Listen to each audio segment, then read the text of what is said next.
Sandy gets trapped in her dome. She deploys surveillance drones. She sees something suspicious. She launches a preemptive strike on the wrong target, and the people she was trying to protect end up paying the price. That's not a SpongeBob episode.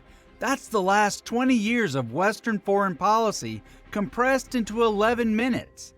The episode is called Dome Alone, Season 15, aired February 14th, 2025. In it, Sandy's helmet breaks and she's stuck inside her tree dome with no way out. Isolated and bored out of her mind, she starts using security drones to spy on everyone in Bikini Bottom. Then, she spots Plankton building something. She finds plutonium. She assumes he's building a weapon. She aims a laser at it. Turns out, it was a billboard. She destroys it anyway and crushes the Krusty Krab. The surveillance didn't prevent the disaster, it caused it. It starts with a cracked helmet. Sandy's helmet cracks on the way home from the nut barn. She runs back to her tree dome, grabs her backup helmet, and it slips out of her hands. Gone. She calls for a replacement. 6 to 8 weeks. I'll have to special order it. It's gonna take 6 to 8 weeks to get it. 6 to 8 weeks? She's stuck inside her dome with no way to leave and nothing to do. And this is where it starts to turn. Within an hour, Sandy has exhausted every activity in her dome. She tries calling her friends. SpongeBob's busy. Mrs. Puff's busy. Larry's busy. Everyone's busy. Nobody has time for her. She's isolated, bored, and climbing the walls. So she does what any reasonable person in 2025 would do. She pulls out the surveillance drones. Sandy sends drones to check on her friends remotely. And what does she see? Mrs. Puff doing nothing interesting. Larry lifting weights. Mr. Krabs doing whatever Mr. Krabs does. Everyone is fine. Nobody needs watching. But Sandy keeps watching anyway, because once you start monitoring people, stopping feels like missing something. Then her drone crashes into a chrome structure she hasn't seen before. Something Plankton is building near the Krusty Krab. Plankton swats the drone away, thinking it's a mosquito. And that's the moment Sandy's brain flips from boredom to threat detection. She doesn't know what Plankton is building. She can't leave to find out herself. So she calls SpongeBob for help. He's being attacked by a gorilla. Unavailable.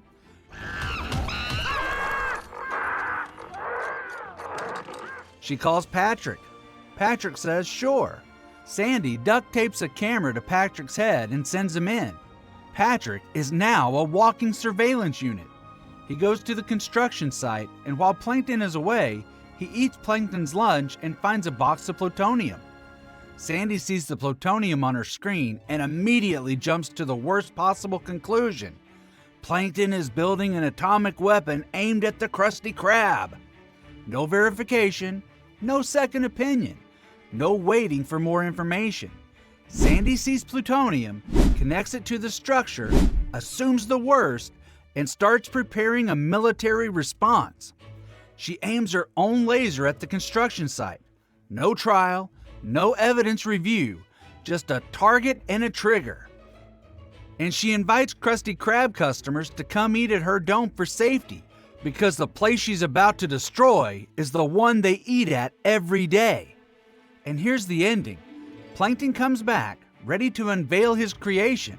It's a billboard, an advertisement for the Chum Bucket. That's it. Not a weapon, not a bomb, a sign. But Sandy has already fired. The laser destroys the billboard, and the wreckage crushes the Krusty Krab. The building she was trying to protect is the one that gets destroyed. By her. The villain wasn't Plankton. Plankton wasn't doing anything wrong. The threat was the surveillance itself. Sandy's drones didn't keep anyone safe. They made her paranoid, and her paranoia caused the exact disaster she was trying to prevent. And the episode knows it. The whole thing is structured like Rear Window, Hitchcock's 1954 film about a man stuck in his apartment who starts spying on his neighbors and becomes convinced one of them is a murderer. Same premise, same escalation, same question. What happens when isolation meets unlimited access to other people's lives? In the film, the answer is paranoia. In the episode, the answer is a laser. In 2026, the answer is legislation that still hasn't caught up with the cameras.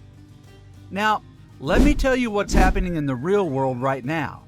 On December 15, 2025, the Texas Attorney General sued 5 of the biggest TV manufacturers on the planet: Samsung, Sony, LG, Hisense, TCL. The allegation? Their smart TVs use something called automated content recognition to capture a screenshot of your screen every 500 milliseconds. That's 2 pictures per second of whatever you're watching, browsing, or casting from your phone. Sold to data brokers, used for targeted advertising, running silently in the background in your living room without meaningful consent. The Texas AG called smart TVs a mass surveillance system sitting in millions of American living rooms. And here's the part that should make you angry. Samsung made it 1 click to opt in and 15 clicks across multiple menus to opt out.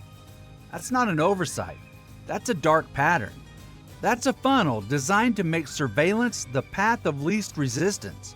Samsung settled back in February. The other 4 cases are still ongoing. And it's not just your TV. The European Union has been negotiating a regulation called ZAR, known by its critics as chat control. If it passes in its current form, it would require messaging platforms to scan private communications for illegal content. Every message, every photo, every link, even on encrypted services. The stated goal is child safety. The mechanism is mass surveillance of every citizen's private conversations.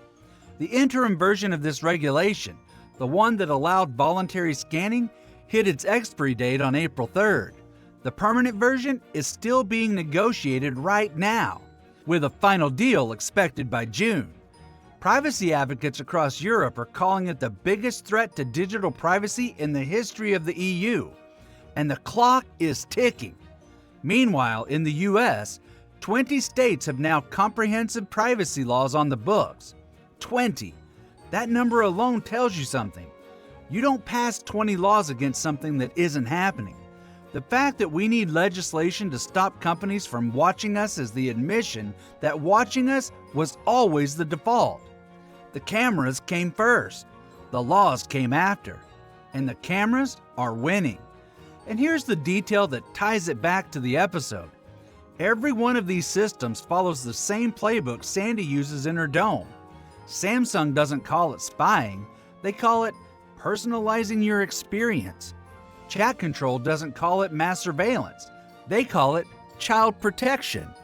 Ring cameras don't call it neighborhood monitoring, they call it home security. The language is always care. The mechanism is always a camera. Sandy deployed her drones because she missed her friends.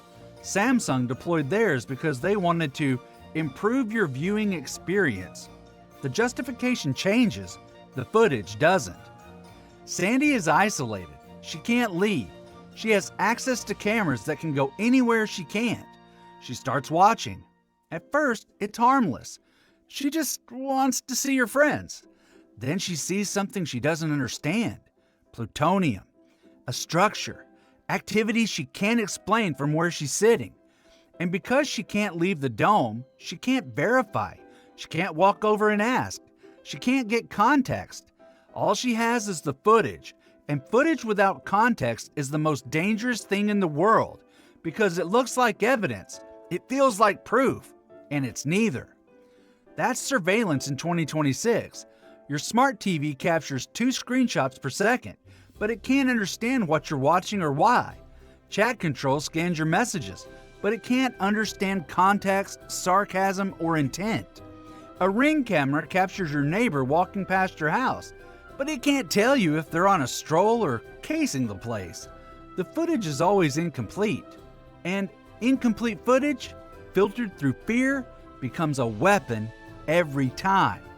Sandy had plutonium on her screen and no way to verify what it was for, so she assumed the worst and fired. The Krusty Krab paid the price. In 2026, governments and corporations have your messages on their screens, your viewing habits on their servers, and your front door on a live stream. They can't verify intent any more than Sandy could, and when they decide to fire, they'll call it protection, just like Sandy did. SpongeBob aired this episode on Valentine's Day 2025, a cartoon about a squirrel with too many cameras and not enough context. Within months, the EU entered formal negotiations on whether to scan every private message in Europe. Within weeks of that, Texas had sued 5 companies for turning living rooms into surveillance hubs. And nobody made the connection, because the best surveillance doesn't feel like surveillance. It feels like friendship. It feels like safety. It feels like a personalized experience. And by the time you notice the camera, the laser is already aimed. Sandy fired at a billboard, the Krusty Krab collapsed, and the person she was trying to protect ended up eating burgers in her dome while his restaurant burned. That's not a punchline. That's a warning. Surveillance doesn't prevent disasters. It creates the conditions for them. The drone doesn't keep you safe. It keeps you afraid.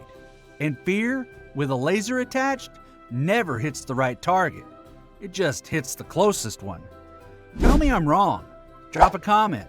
If you think the cameras are keeping us safe, or if you think Sandy's dome is a lot closer to your living room than you'd like to admit, I want to hear it.